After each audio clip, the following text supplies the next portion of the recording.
Hi, it's me, Mario Ritchie, and I'm back again, this time to talk about the microscopic appearance of skeletal muscle.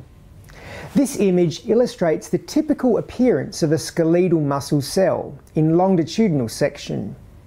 Skeletal muscle cells are very long, cylindrical shaped cells. They feature striations, which are alternating light and dark bands. Striations occur because skeletal muscle cells contain thin and thick filaments.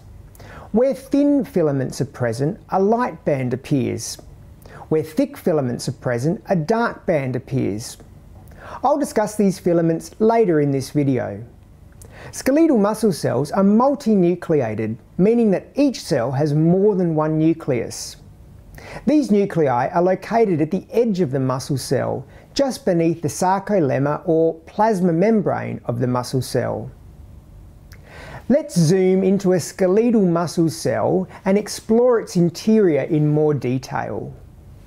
The sarcolemma has many tunnel-like enfoldings called transverse tubules or T-tubules, which penetrate into the sarcoplasm. The function of transverse tubules is to carry electrical currents from the surface of the skeletal muscle cell to the interior of the cell.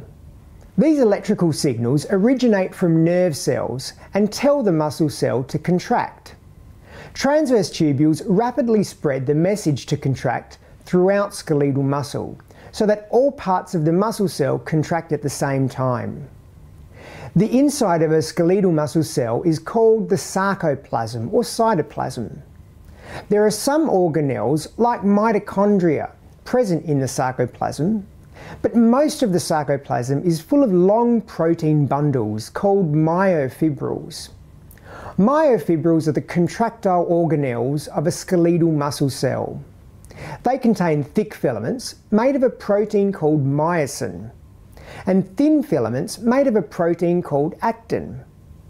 Muscle contraction occurs when the thin actin filaments slide over the thick myosin filaments.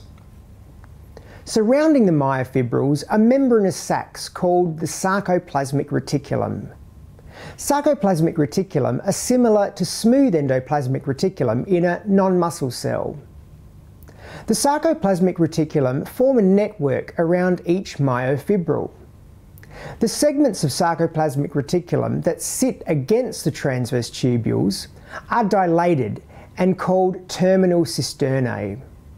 A T-tubule and the two terminal cisternae on either side of it form a triad.